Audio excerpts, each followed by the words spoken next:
This is a food processor.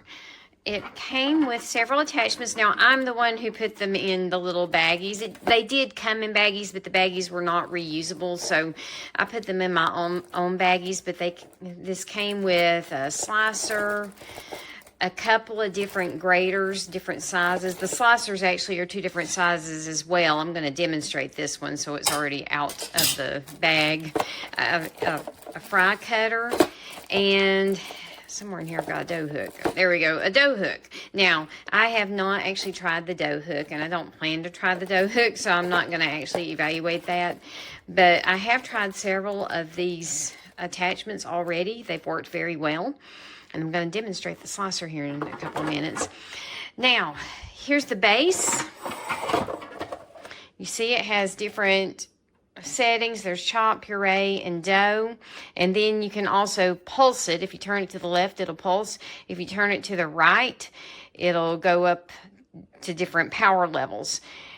Now notice, it won't do anything without the bowl on. Everything has to be locked into place. That's one thing that has really impressed me about this particular food processor, is that the manufacturer has several different places where everything has to be locked into place or it just won't come on. So great safety design as far as I'm concerned. So this has got suction cups down the bottom, and I have never, ever experienced such strong suction cups. As you can see, it is really attached there. Sometimes, like, I can set it down for a second and it'll attach to something without me even meaning for it to. I do place... I have like a box lid that I place it on when I want to store it, because I don't want it to suction to my wood in the pantry. So super duper strong suction, which is good for keeping it stable. So here's the bowl. You'll see I've already put some carrots in because I plan to chop it. There is just a plain old chopping blade in there. So to get it to work, we lock it into place here. So that's step 1. Then it also has to be locked into place on the top. Now the lid has got kind of some different apparatuses. So it opens here. Well, you can just put things in the open bowl if you want to. If you're using the slicer though, you'll want to use this top part, and it opens a couple of different ways. So it can open up this way, and then again, that has to be locked into place. And then it has this little thing for helping to push the vegetables or whatever down. And then if you have a smaller vegetable, you can just use that one side. So several different options with that particular part. So this also has to be locked into place. So there's like 3 different ways it has to be locked into place. And now I'm going to turn it on.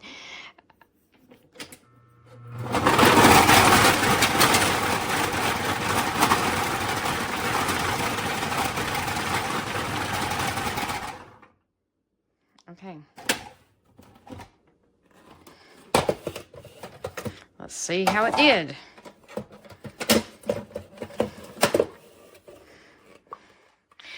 The chunks are still a little bit big for me, so I'm actually going to put it back in again.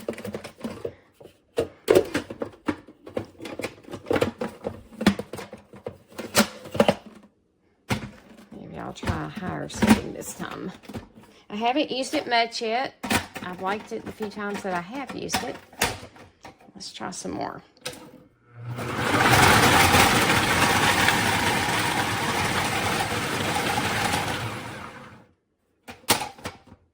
Okay.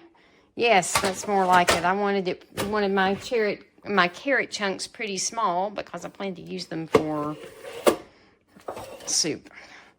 So I'm going to put those in here. Here's what the blade looks like with carrot on it.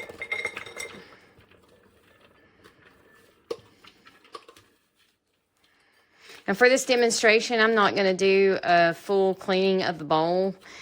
The onions that I'm going to slice are also going to be used in a recipe with carrots. I'm not too concerned about it.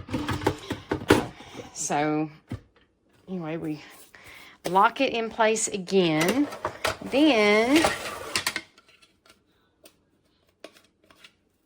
This is the apparatus you use whenever you want to use the different blades. You have to, there's a nice little arrow here that shows you the correct direction to insert the blade. So it just goes in like that. It's pretty straightforward. And then, oh, I'm missing a part. Rats.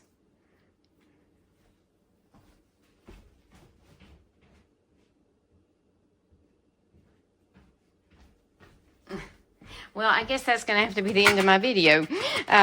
Because I've got to find the part. This was not their fault. It does come with the part, okay? I'm the one who didn't think to get it out.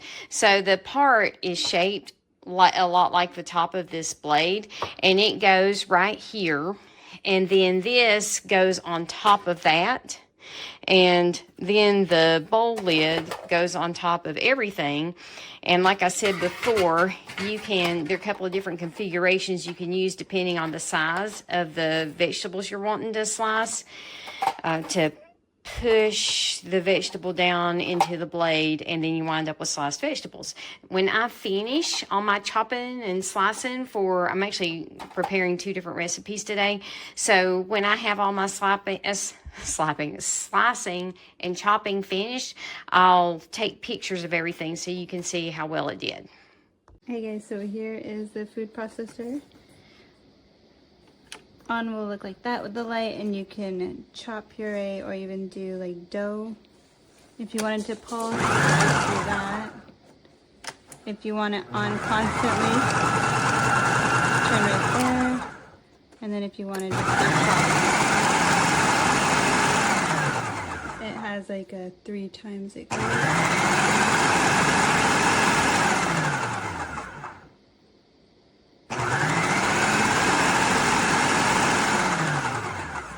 Super easy to use, easy to clean. I have this part right here.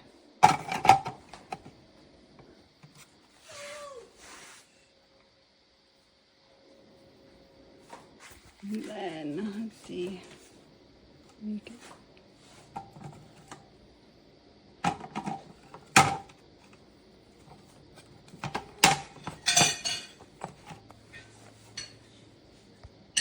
So those were garbanzo beans, and that was after just 1 round.